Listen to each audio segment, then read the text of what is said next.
Assalamualaikum warahmatullahi wabarakatuh. Halo guys, kembali lagi bersama saya. Sebelumnya perkenalkan, nama saya Lalu Ahmad Jayadi. Saya mahasiswa dari Poltekkes Kemenkes Mataram.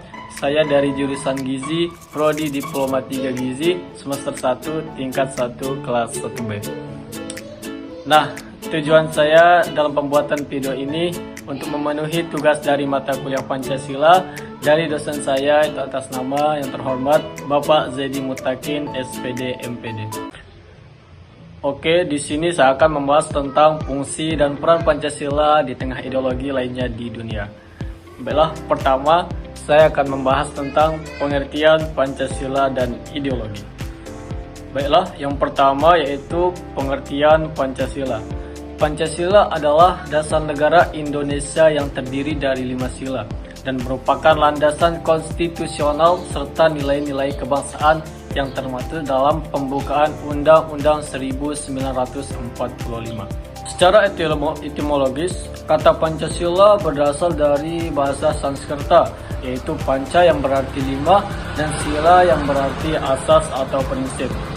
Dan 5 sila tersebut adalah yang pertama yaitu ketuhanan yang Maha Esa, yang kedua kemanusiaan yang adil dan beradab, dan yang ketiga persatuan Indonesia, dan yang keempat yaitu kerakyatan yang dipimpin oleh hikmat kebijaksanaan dalam permusyawaratan dan perwakilan, yang terakhir atau yang kelima yaitu keadilan sosial bagi seluruh rakyat Indonesia. Dan selanjutnya yaitu yang kedua adalah pengertian ideologi. Ideologi berasal dari kata idea yaitu bahasa Inggris, yaitu artinya gagasan dan pengertian. Sedangkan katologi yang berasal dari bahasa Yunani yang artinya pengetahuan. Jadi ideologi adalah pengetahuan tentang gagasan-gagasan, pengetahuan tentang ide-ide, science of ideas atau ajaran tentang pengertian-pengertian dasar. Selanjutnya, fungsi Pancasila sebagai dasar negara. Pancasila memiliki peran sebagai dasar moral, politik, dan penguat identitas bangsa. Fungsi ini memiliki relevan dalam konteks globalisasi dan tantangan ideologi luar yang dihadapi oleh Indonesia. Adapun beberapa fungsi utama Pancasila, yang pertama yaitu Pancasila sebagai panduan moral. Pancasila merupakan landasan moral bangsa Indonesia. Nilai-nilai dalam Pancasila mengarahkan bagaimana setiap warga negara bertindak baik dalam kehidupan sosial, politik maupun ekonomi. Yang kedua yaitu Pancasila sebagai dasar politik. Pancasila menjadi dasar politik bagi sistem demokrasi Pancasila yang berbeda dari demokrasi liberal maupun otoriter.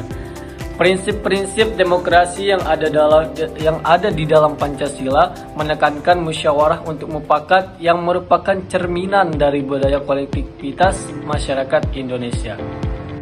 Dan yang ketiga, Pancasila berfungsi sebagai identitas bangsa Indonesia. Maksudnya di sini menjaga agar nilai-nilai tradisi dan kebudayaan Indonesia tidak terkikis oleh pengaruh luar yang kuat. Identitas ini penting untuk mendorong rasa cinta tanah air dan kebanggaan sebagai bangsa Indonesia. Dan yang kedua, sebagai pandangan hidup bangsa. Maksudnya adalah Pancasila memberikan arah bagi masyarakat Indonesia dalam menghadapi berbagai tantangan kehidupan. Pancasila sebagai ideologi negara. Sebagai ideologi negara, Pancasila memberikan landasan bagi hukum dan pemerintahan serta pandangan hidup bangsa.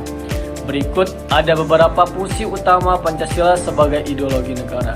Yang pertama adalah sebagai dasar negara. Maksudnya di sini adalah Pancasila menjadi fondasi atau dasar hukum tertinggi dalam pembentukan segala peraturan di Indonesia. 4. Sebagai sumber dari segala sumber hukum. Maksudnya semua peraturan perundang-undangan di Indonesia harus berdasarkan Pancasila. Ini menegaskan bahwa Pancasila menjadi sumber utama dalam pembentukan hukum di Indonesia. Dan yang ketiga, sebagai jiwa dan kepribadian bangsa. Maksudnya, Pancasila mempresentasikan karakter dan identitas bangsa Indonesia, nilai-nilai seperti ketuhanan, kemanusiaan, persatuan, demokrasi, dan keadilan menjadi ciri khas dari kepribadian bangsa Indonesia yang berbeda dari bangsa lain. Yang terakhir di sini yaitu sebagai pemersatu bangsa. Maksudnya Pancasila berfungsi untuk menyatukan berbagai perbedaan yang ada di Indonesia, baik itu perbedaan suku, agama, ras maupun golongan. Selanjutnya, peran Pancasila di tengah ideologi di dunia. Yang pertama, perbandingan Pancasila dengan ideologi lainnya. Di sini nilai-nilai keadilan sosial dan persatuan yang terkandung dalam Pancasila membedakannya dari ideologi lain. Pancasila mengintegrasikan nilai yang lebih inklusif seperti persatuan dan keadilan sosial. Dan yang kedua, peran Pancasila dalam diplomasi global. Di diplomasi global ini, dalam diplomasi internasional, Pancasila menjadi dasar kebijakan luar negeri Indonesia yang menekankan perdamaian dunia dan kerjasama antar negara. Dan yang ketiga, ketahanan ideologi Pancasila. Di tengah persaingan ideologi global, Pancasila dihadapkan pada tantangan untuk tetap bertahan dan relevan. Tantangan ini datang baik dari dalam negeri maupun di luar negeri, seperti munculnya radikalisme, liberalisasi ekonomi yang berlebihan, dan penetrasi budaya asing yang tidak sesuai dengan nilai-nilai Pancasila. Dan selanjutnya, strategi penguatan Pancasila. Yang pertama, pendidikan Pancasila. Maksudnya di sini adalah pendidikan tentang nilai-nilai Pancasila perlu ditingkatkan di semua jenjang pendidikan, termasuk di tingkat masyarakat. Yang kedua, pemanfaatan teknologi. Teknologi digital harus dimanfaatkan untuk menyebarkan nilai-nilai Pancasila kepada generasi muda melalui platform yang relevan, seperti media sosial dan aplikasi pembelajaran. Dan yang ketiga adalah penguatan kebijakan negara. Pemerintahan perlu memperkuat kebijakan yang berlandaskan Pancasila, terutama dalam menghadapi tantangan global seperti liberalisasi ekonomi. Baiklah, mungkin hanya itu yang dapat saya sampaikan. Semoga apa yang dapat saya sampaikan tadi bermanfaat bagi kita semua. Amin, amin ya robbal alamin. Oke, sampai di sini aja video saya kali ini. Jangan lupa like, comment, and subscribe. See you next time. Bye-bye. Oke teman-teman, terima kasih